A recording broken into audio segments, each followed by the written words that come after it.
I picked the table by the window because you always liked light, I said, easing into the chair. Senior year, you chased sunny spots like grades depended on it. She smiled like the memory was hers alone. Look at you, Malcolm. Fancy taste. I like quiet, I said. It helps me hear people. You always did that, she laughed. The listening thing. You must be doing well for someone like you. My water tasted like metal. Someone like me? Oh, come on, she said, flicking her wrist as if the words were crumbs. Don't trap me in semantics. You know what I mean? I know exactly what you mean, I said. I'm asking if you know. Her eyes darted to the host stand, then back. God, you're intense. It was a compliment. It felt like a ceiling with a smile. Malcolm, she whispered, leaning in. We used to pull all-nighters together. I'm on your side. Interesting, I said. When did we stop needing sides? A waiter approached, shoulders tight. Good evening. May I start you off with still sparkling water for me, I said. She didn't look at him. Tap is fine, she told the air. Then to me, you must be busy with whatever you do now. Whatever I do. You went into tech? Finance? She scrunched her nose like she'd stepped in something. I never remember the boring stuff. I build things people use, I said. Apps? Her laugh was the sound of a knife wiped clean. Cute. I felt the familiar heat climb my neck, the one I've learned to flatten with breath. You reached out, Claire. Said you had something to discuss? I did. Her voice softened, stage soft. I'm consulting for a donor network. We're looking for diverse founders to showcase. There's funding attached if the story is compelling. I'm a person, not a panel theme. It's not like that, she said. Visibility helps everyone. You could inspire kids from, your community. My community, I repeated. She lifted her menu like a shield. You always do this. Turn everything into a lecture. I'm asking you to hear what you just said. Fine, Professor, she said, blinking too fast. Edit me. What's the right way to diversify without offending a man who already won the lottery? I met the waiter's eyes. He hovered with an apology tucked behind his lips. Could we have a few more minutes? I asked. He nodded, but his feet didn't move. Is there a problem? I asked him. He flinched. No, sir. Just...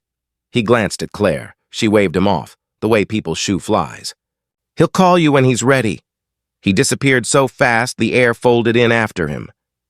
Where were we? She said. Ah, yes. Your feelings. I'm trying to help. Help is funny, I said. It sounds different when it arrives with a leash.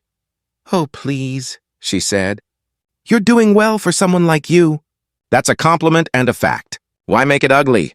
Because I carry what you don't see, I said, keeping my voice steady.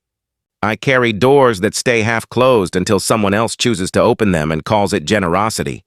She tilted her head. Always the poet. I learned to be precise, I said. The world punishes vagueness when it's my mouth. The restaurant's hum rose and fell like a tide. Cutlery chimed. A low laugh from the bar. The soft thud of a bottle set down too hard. I counted breaths. I've learned to measure distance by silence, the inches between a word and its harm. Anyway, she said, brightening, you look great. The suit is... Don't, I said. Her smile flickered. Touchy. I prefer awake. The manager approached, posture rehearsed, face composed like a stage set. Good evening. Everything to your satisfaction, sir? His sir landed heavy and hollow. I watched his eyes scuttle from her to me and back again, a nervous metronome. We're fine, I said. Actually, she said, the service is a little slow on the water. Perhaps your staff is... She paused, letting implication do the labor. Distracted, the manager's mouth tightened. I'll look into it. See that you do, she said, then leaned toward me conspiratorial. You'd think a place like this would know how to keep standards. A place like this? I asked. She gestured at the ceiling, at the expensive quiet. You know, not your usual hangout. I felt the laugh in my chest long before I let it out. It wasn't joy. It was the sound you make when the joke is a bruise you recognize. And what does my usual hangout look like? Don't be dramatic, she said. It's not a crime to notice patterns. Look around. She raised her voice a shade as if collecting witnesses. He's not really the type you expect in a place like this, right? The room tilted toward us. Chairs hesitated. A fork stopped midair. I could feel eyes touching my skin, the way cold touches metal. I said nothing. I've learned the difference between a fight and a mirror. Sometimes you hold the glass up and wait. The manager's throat moved. He glanced at me as though asking permission I didn't owe. His voice, when it came, was careful. "Ma'am," he said, and the word was a thread pulled from a sweater. "He owns this restaurant." Her face broke like ice under a heel. "You what?" I lifted my water. It still tasted like metal. "Still think I don't belong?" She blinked hard. "You're joking." "I don't work for jokes," she laughed, a high, thin wire. "You own this?" "Since when?" "Since the day a bank said no and a community said yes," I said. "Since the day I got tired of asking for chairs and built the table. That's—" She looked at the manager, at the waiter returning with a pitcher held like a peace flag. "Is he serious?" The manager nodded once. "Yes, ma'am." The waiter set the pitcher down carefully. His eyes met mine for a breath. There was apology there and something else. Fear's cousin, maybe. "Would you like lemon, sir?" "Yes, thank you." Claire's voice dropped to a whisper that cut more than her shout. "You could have told me." "I did," I said. "You didn't hear. You made me look ridiculous. You made yourself loud," I said. The rest followed. People turned back to their plates, relief rustling like napkins. But the air held a charge, a leftover storm. She swallowed. "This is embarrassing." "For you," I said. "I said it as a joke. You said it to collect agreement." "That's not fair," she said. But the ground under her word, fair, cracked. "Fair," I said. The word we bring to a scale we never calibrated. She stared at the tablecloth like it had answers. "I didn't mean harm. Harm doesn't need intent," I said. "It just needs room." She bit her lip, a performance she'd perfected long before me. "You know I've always supported me, or the version that fits on a brochure." The manager cleared his throat. "Would you like to see menus?" He asked her. She shook her head, dazed. No. "I don't know.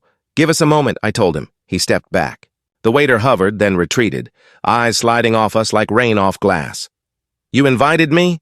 I said. "You said you needed to discuss something."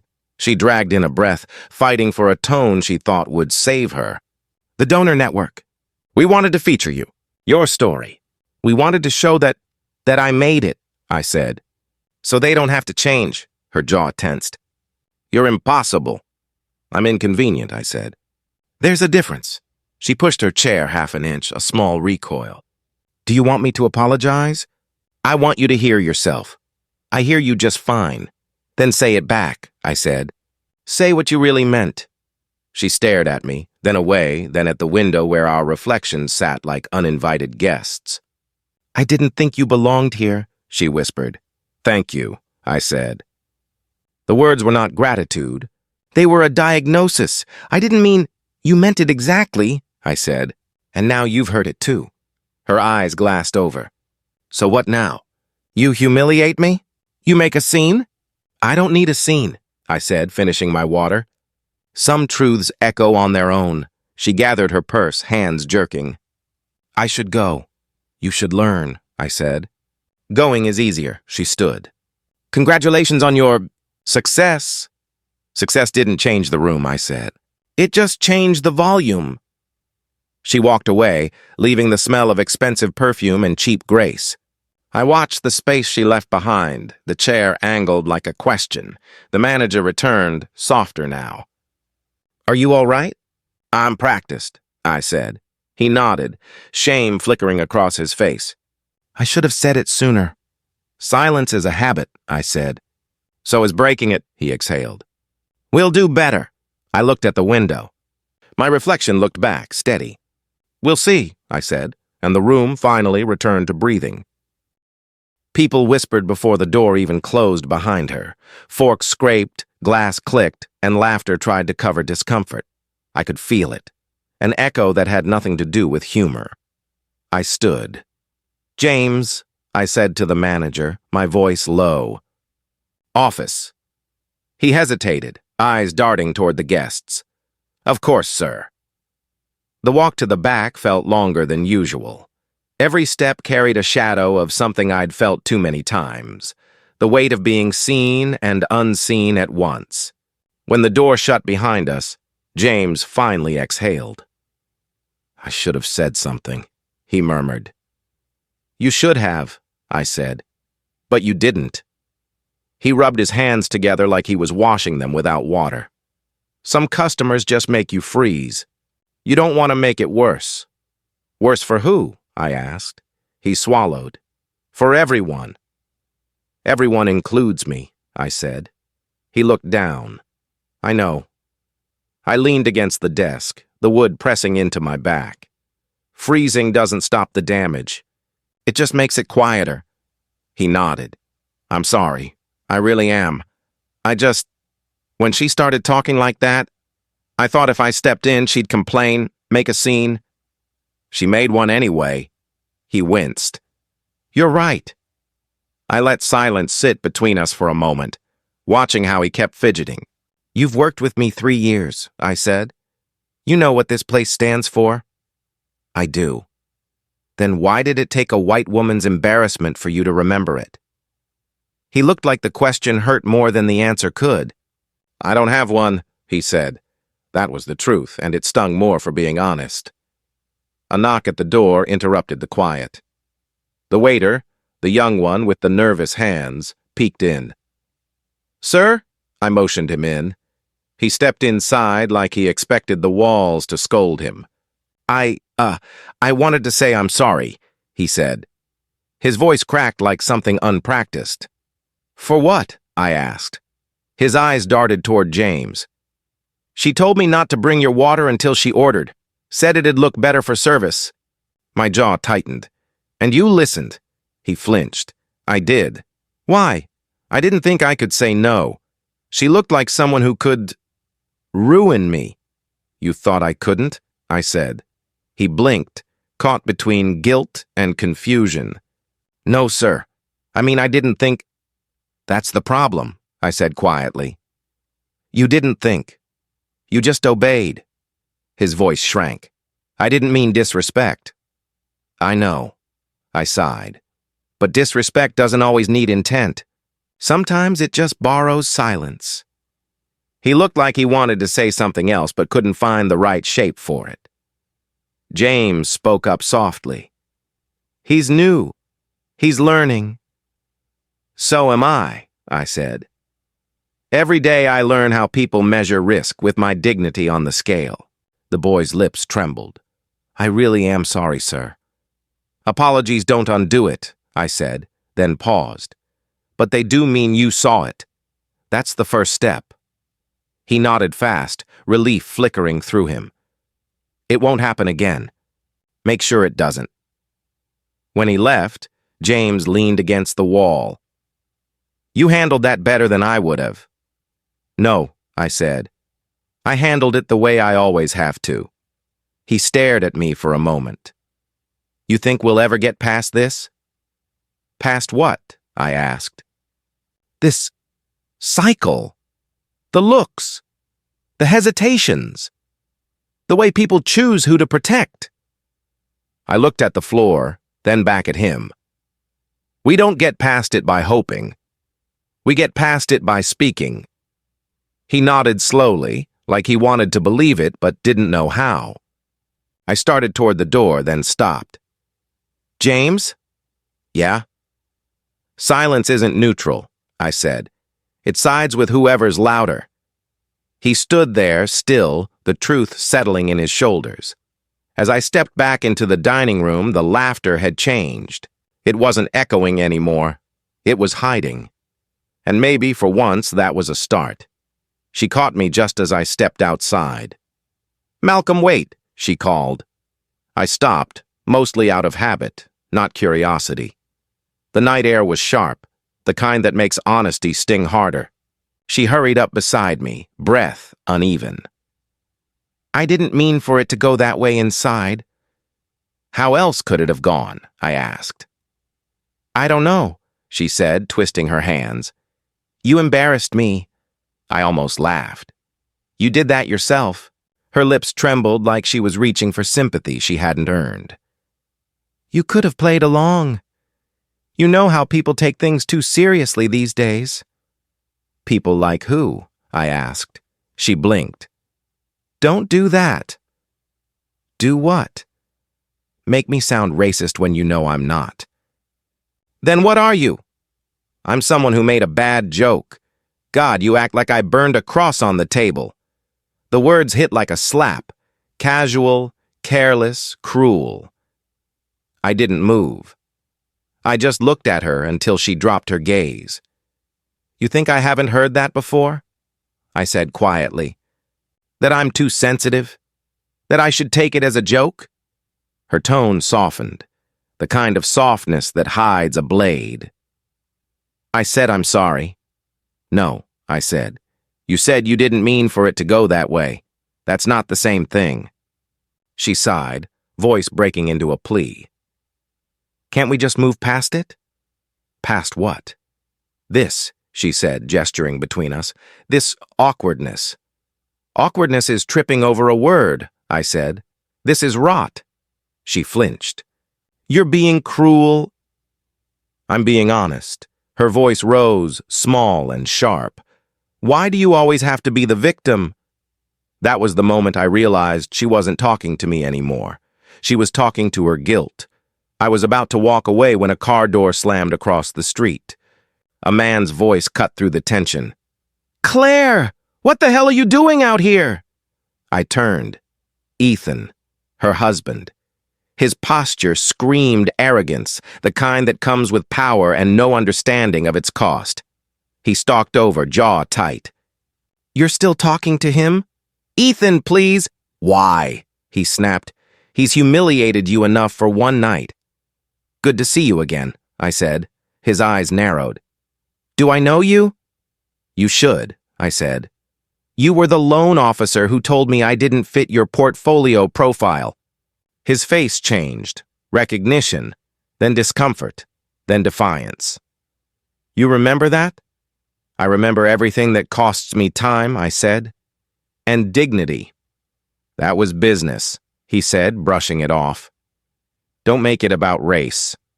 I smiled, but it didn't reach anywhere near warmth. You made it about race the moment you decided I was a risk because of my name. He took a step closer. You play the race card every time you lose. Yet I keep winning. Don't. The silence after that felt alive, full of the things he couldn't say without proving me right. Claire's voice cracked between us. Stop it, both of you! Ethan turned on her. He's baiting me. I don't need to, I said. You're swinging at shadows I didn't throw. Don't talk to my wife, he snapped. I didn't, I said. I listened. There's a difference. He glared, then laughed. One short, mean burst. You think you're better than everyone now, huh? Big man, big company, big speech about equality. I think I'm tired, I said. Of what? Of watching men like you hide behind jokes, policies, and polite smiles. Of pretending it's all misunderstanding. Claire's eyes welled. Ethan, please. He turned his anger on her. Why are you defending him? He made you look like a fool. She whispered. Maybe I did that myself. It was the first honest thing she'd said all night. Ethan frowned, confused by her sudden shift. You don't actually feel guilty, do you? She looked at me, searching for some kind of forgiveness. I didn't mean harm. Harm doesn't wait for permission, I said. It just happens. Her tears came fast then, dramatic, wet, loud. They didn't move me. I'd seen too many tears like that. Tears meant to clean reputation, not conscience. God, she whispered, you make everything about race. No, I said. You do.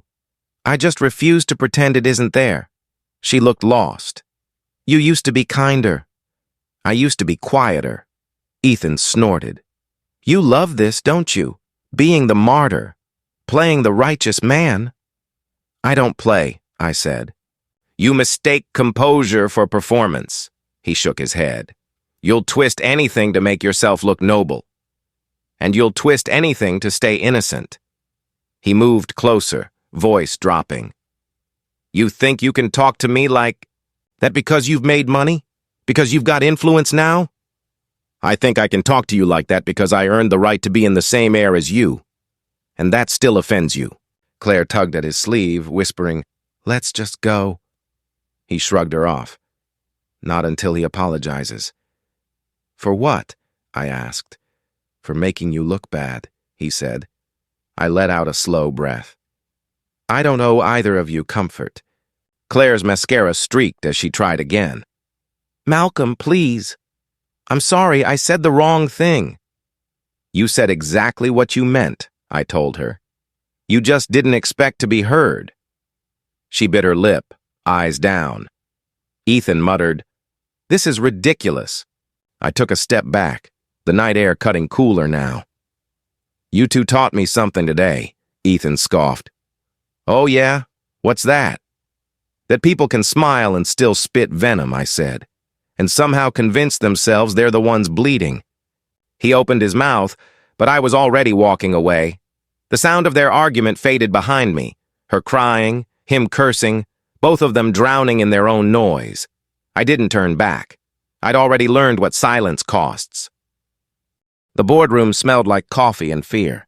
I could tell by the silence before anyone spoke that they'd already decided something. They just wanted me to agree to it. Tanya cleared her throat. Malcolm, thank you for coming on such short notice. I leaned back, eyes scanning the table. 12 faces, 12 masks. You didn't give me much of a choice. She smiled, that practiced HR smile that hides a knife. Claire has filed a formal complaint. I figured, I said.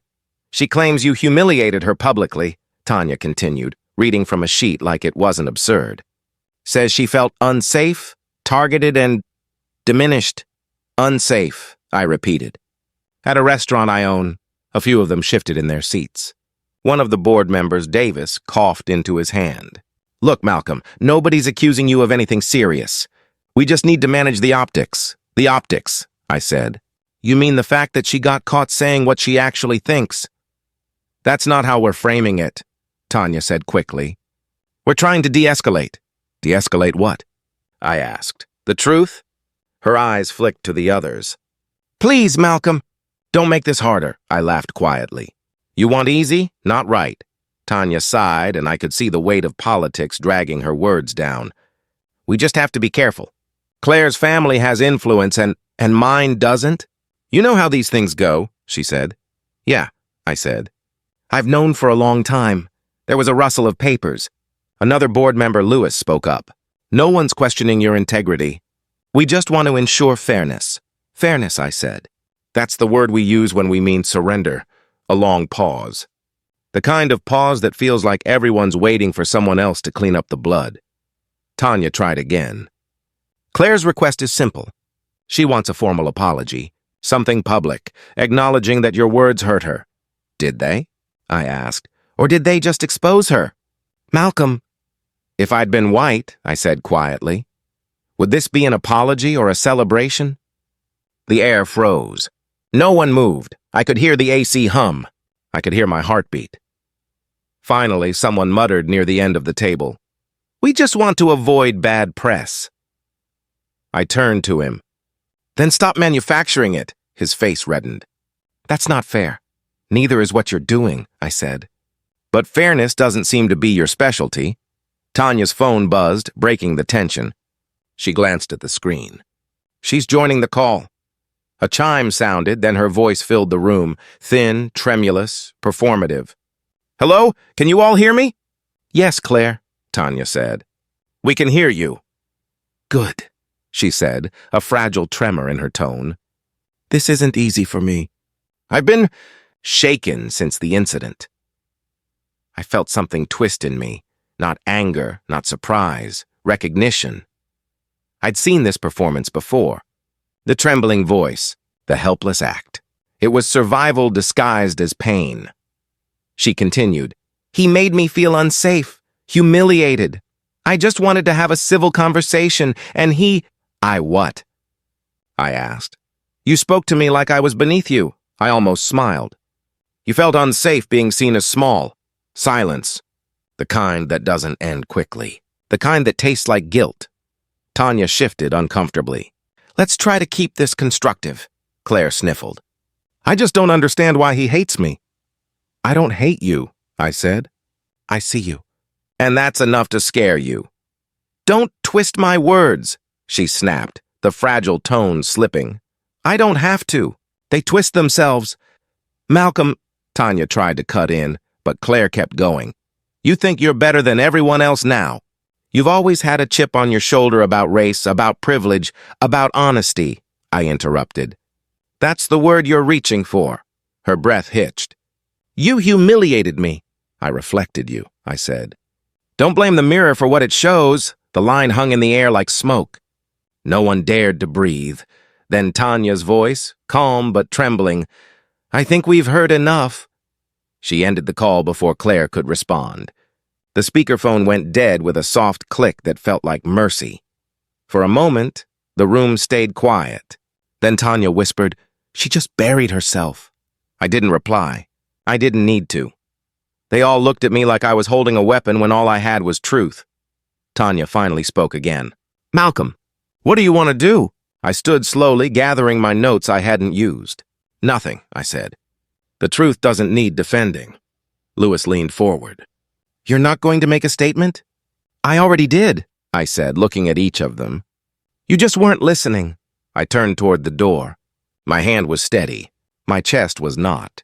Before leaving, I looked back at Tanya. Every time you choose silence over spine, I said, remember, one day it'll be your turn to be the mirror. No one said a word as I walked out. The hallway felt colder than the room, but at least it was honest. The hallway felt thinner that morning, not narrower, just smaller, like the walls were holding their breath around me. I could hear it before I saw it. The hush, the kind that pretends to be silence but isn't. Whispers travel faster than truth. Always have. Jared found me first, eyes down, fingers tapping the folder against his leg like a nervous clock. Mr. Cross, he said softly. Can I, talk to you? Of course, I said. Though from that face, I'm guessing I'm not going to enjoy it. He hesitated. They're saying, you called her names. I waited. Let the words hang there long enough for him to squirm. What names? He swallowed. I didn't hear it myself, but entitled bitch, maybe? White savior? I don't know. People are what? I asked. He exhaled hard. Repeating things. Twisting it. You know how stories grow legs. They don't grow legs, I said. They're given them. He looked at me, confused. I smiled faintly. Don't worry about it. Just make sure yours don't start running, too. I wouldn't. I know, I said, cutting him off gently. You're not the kind that spreads poison. You just breathe near it. He went pale. That's not fair. It's not supposed to be, I said. Neither is any of this. He stood there, eyes darting down the hall like he wanted someone to rescue him from the conversation. Finally, he muttered, I just thought you should know. I nodded. Thanks for the honesty. That's rarer than loyalty around here. He left, shoulders hunched, and I could already hear the whispers restart the moment he turned the corner. The office buzzed with that strange kind of politeness. People saying good morning just a little too loud, like noise could erase guilt. I walked toward my office. Eyes flicked away when I met them. Smiles tightened. Sympathy without contact, the safest kind of cowardice. By the time Tanya stepped in, I'd already read 3 emails checking in on my emotional state. Corporate concern, sterilized empathy wrapped in HR-approved phrases. She closed the door behind her. You've seen it then? I've heard it, I said. Seen it, felt it. Take your pick. Malcolm, she said carefully, I know this is ugly, but you don't have to fight every time. I laughed, sharp and tired. If I don't, someone else will bleed for me later. She frowned. That's dramatic. No, I said. It's memory. Her shoulders softened. You can't carry every injustice on your back. I'm not carrying it, I said. I'm naming it. So it can't hide. She leaned against the wall. You know how these people are. They don't mean harm, they just don't want to be uncomfortable, I finished. I know, that's the anthem. Then what do you want me to do? She asked. Nothing, I said. Just don't tell me it's fine when it's not. Her eyes softened with something like regret. You're making it harder for yourself. I'm making it harder for them to stay blind, I said. There's a difference. She didn't argue after that. She just sighed and left, closing the door so gently it almost sounded like an apology. I sat there for a while, letting the hum of the building swallow me. From outside my office, I could hear voices, faint but distinct. Heard he went off on her. Crazy how they always play victim. Shame, he was such a good example. Example. That word always lands like a bruise. I wasn't hired to lead. I was hired to prove. The door creaked again.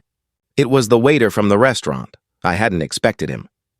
He stood there awkwardly, cap in hand. Mr. Cross, he said. I just wanted to say, I heard what people are saying, and I know it's not true. Appreciate that, I said. But truth doesn't pay rent around here. He shifted. You handled that woman better than I ever could have. I didn't handle her, I said.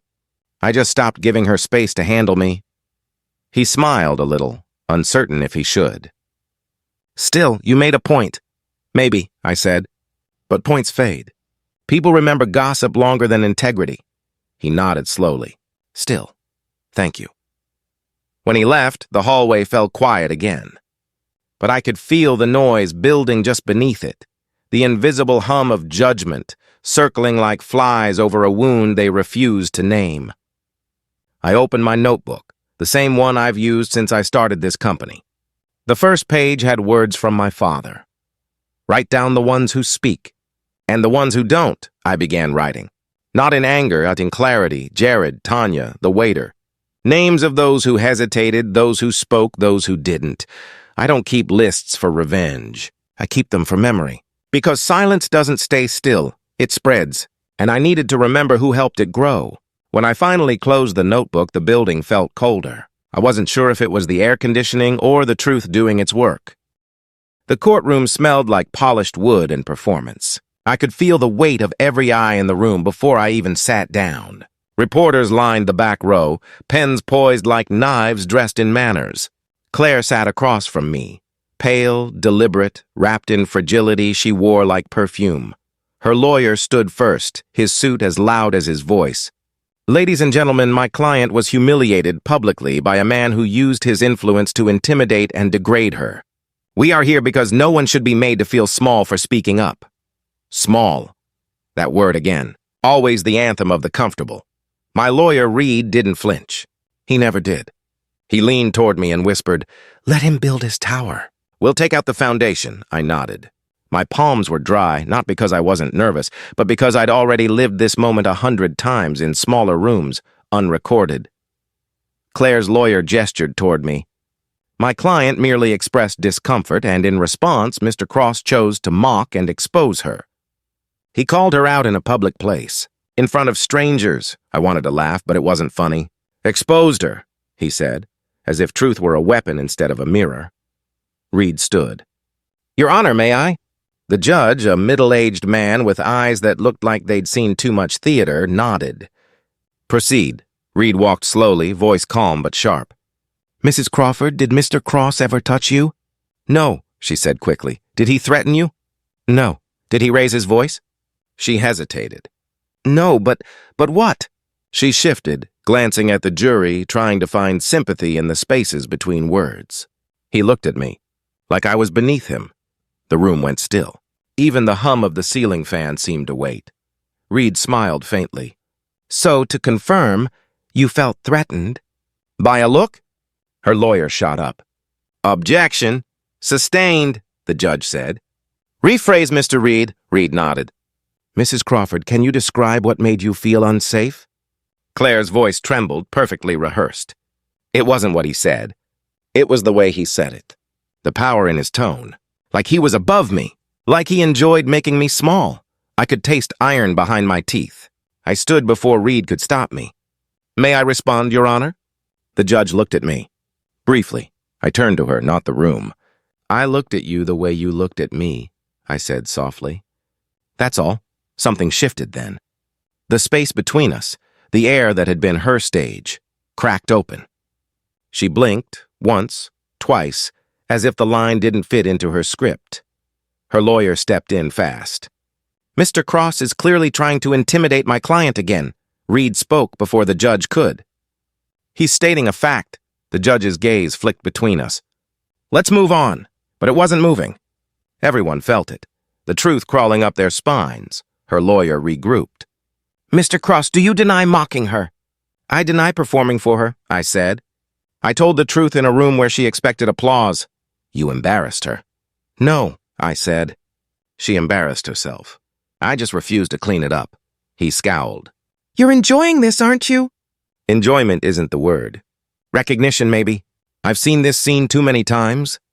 Someone like me told to shrink so someone like her can feel tall. He turned back to the judge. See? Condescending. Reed's voice cut through, firm but patient. What you call condescension, I call composure. Mr. Cross has remained calm while being accused of tone, posture, and the audacity to exist without apology. The judge exhaled slowly, his tone deliberate. Perception, he said, is not persecution. The sentence hit the air like a gavel before the real one. Claire's face tightened. She looked at the jury again, but their eyes had changed. Her fragility was starting to show its scaffolding. Her lawyer tried one more time. Mr. Cross, you run a successful business, correct? I do. You employ many people? Yes. So you have power. I have responsibility, I said. Power is what people like her think they lose when someone like me stops bowing. Murmurs rippled through the gallery. The judge banged his gavel once, but even he didn't sound eager to quiet the room. Her lawyer's face flushed. So you admit it, you were trying to make a statement? I met his eyes. I wasn't trying. I was living one.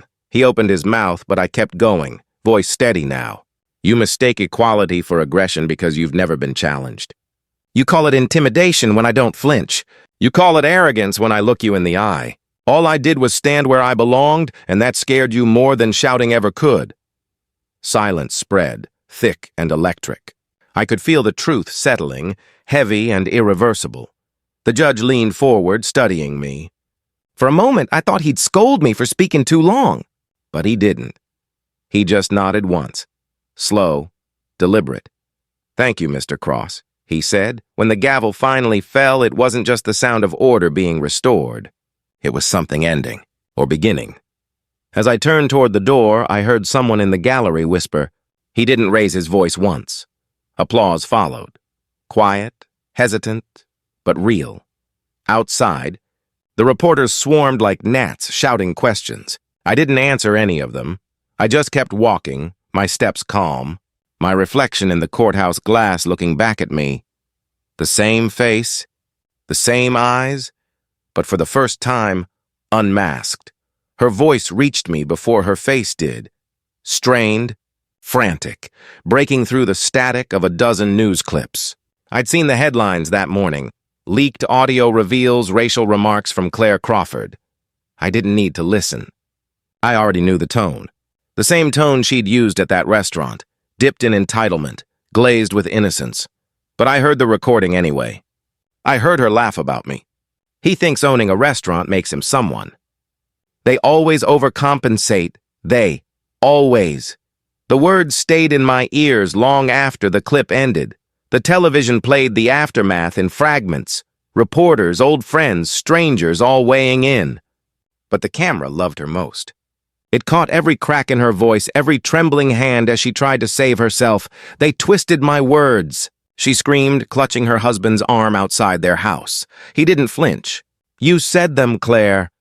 They cut it out of context. There is no context where that sounds okay. Her eyes darted around, searching for pity, for a camera that might still adore her. It was a private conversation. Private doesn't mean clean, he said. You didn't slip. You meant it. I watched him from the TV screen. The same man who once looked down at me across a desk and called me a risk. Now his voice had the same edge mine did in that courtroom. Low, steady, unforgiving. "You're supposed to be on my side," she shouted. "I was," he said, until I realized what side that actually was. The microphone picked up everything, her sobs, his disgust, the soft hum of cameras feeding off their ruin. "I can fix this," she said desperately. "I'll apologize." You already apologized," he interrupted. "You just never meant it." The silence after that wasn't silence at all. It was the sound of a reputation collapsing. One gasp, one sob, one headline at a time. She turned to him again, voice breaking. "Do you think he leaked it?" He hesitated. Maybe he didn't have to. What's that supposed to mean? It means truth finds its way out. It always does. I turned off the TV. Her words didn't deserve my living room. When I stepped outside later that day, the air buzzed with attention. Cameras, microphones, faces that wanted a quote, a reaction, a sound bite to keep the story breathing. One reporter leaned forward. "Mr. Cross, any comment on Claire Crawford's leaked audio?" I smiled faintly. "No revenge needed," I said. Another called out, "Do you feel vindicated?" "Vindication's loud," I said. Truth works quietly. They kept shouting questions, but I'd already given them my answer. I walked past the microphones, feeling the strange calm that follows a storm you didn't have to start. Behind me, I could hear them still, scrambling for angles, for words to make sense of what had finally revealed itself. I didn't need to see Claire's face again to know what it looked like. I'd seen it before, the look of someone meeting the mirror she'd spent her whole life avoiding. Her voice still echoed faintly in my mind. They twisted my words. No. The world just stopped twisting for her, and for the first time I didn't feel anger, just gravity, quiet and certain, the kind that pulls masks to the floor where they belong. The restaurant was quieter than I'd ever heard it. The hum of the refrigerators, the faint clink of a glass somewhere in the back, those were the only sounds left. The tables sat empty, wiped clean, waiting for the next wave of strangers who'd never know what had happened here. James leaned against the bar, polishing a glass that didn't need polishing. "People still talk about that day," he said. "Let them," I said. "It made them think." He looked up at me, eyes soft but uncertain. "Think maybe, change?" "I'm not so sure. Change doesn't happen in a crowd," I said. "It starts in whispers, in guilt. In the quiet after a mistake," he nodded slowly. "The quiet's still here. It's supposed to be," I said. "It's not shame anymore. It's awareness." He put the glass down. "You ever regret it?" I looked around at the room. The wood floors, the high windows, the faint reflection of the city lights bleeding through the glass. "Not once," I said. James sighed, a long, tired breath. "I froze that day. I still think about it." "You spoke when it mattered later," I said. "That's what counts," he shook his head. "Not enough. It's never enough," I said. "That's the point." The kitchen door swung open and the young waiter stepped out. His apron was half-tied, hair slightly out of place, but there was something new in his eyes. Steadiness. "Hey," he said carefully. "Mind if I—" "Come on," I said, gesturing to the stool beside me. He sat down, awkward at first. "I wanted to tell you. I haven't stopped thinking about it either," I figured. He hesitated. "I was scared back then. Scared of saying the wrong thing. Scared of losing my job." "I know," I said. "Fear's a currency. People spend it to buy silence." He nodded, staring down at his hands. "Next time someone crosses a line, I'll speak." That line landed heavier than anything else that night. I looked at him, really looked. His face carried something I recognized, the early shape of courage. "That's all I wanted," I said. He smiled, a small, honest thing. "Guess I learned something working here." "You learned how to see," I said. He exhaled. "Feels heavier than I thought." "It always does at first," I said. "Then it becomes part of you." He stood, nodded to both of us, and disappeared back into the kitchen. The sound of the door swinging shut echoed like punctuation. James poured 2 glasses of water and slid one toward me. "To awareness," he said. I lifted it. To silence, that means something. We drank, not for celebration, but for stillness. The kind that follows a storm that finally ran out of rain. I turned toward the window. The reflection stared back. Same face, same eyes, a little more worn but steadier somehow. The city lights shimmered through me, fractured and whole all at once. "You didn't win," I told my reflection quietly. It looked back at me, calm and unbothered. "I didn't need to," I whispered to myself. The glass caught the faintest smile before the light shifted. Some victories don't roar. They don't get headlines or applause. Some victories live in silence, in the breath after the storm, in the eyes of a boy who promises to speak next time, in the quiet knowing that change, however small, finally started. The lights were too bright. They always are before I speak. Like the world wants to see how calm I'll stay before I open my mouth. I could feel the air hum with the sound of 100 throats waiting to hear me say something that would make them feel better about themselves. Tanya stood near the side of the stage, hands clasped tight. "You ready?" she whispered. "I stopped being ready a long time ago," I said. "Now I just tell the truth." The applause hit before I even said a word. It wasn't for me. It was for the idea of me, the cleaned-up version they could clap for, the safe version. I walked up to the mic. "I didn't prepare a speech," I said. "Every time I prepare one, I end up lying." A few soft laughs, nervous, controlled. "So instead," I continued, "let's just talk." A man in the front row raised his hand before I could go further. "Do you forgive her?" The question dropped like a stone in still water. I let the silence stretch. I wanted to feel the discomfort roll across the room, to make them taste the weight of the words they were asking about. "Forgiveness," I said finally, "isn't for her. It's for me, to stop carrying what she built." Someone in the back murmured, "That's powerful," and I hated how quick they were to label it instead of feel it. A woman called out next. "What would you say to her if she were here?" I looked at the empty chair near the back, the one the organizers had left open for symbolism. They'd meant well. They always mean well. "I'd tell her," I said slowly, "that I stopped needing her apology the moment I realized it wasn't worth anything. I'd tell her I understand now, that the kind of peace she has comes from never questioning herself, and the kind I have comes from never needing her to." There was a shift in the air then. "Less performance, more listening." Another voice rose, this one hesitant. "So what do you want now?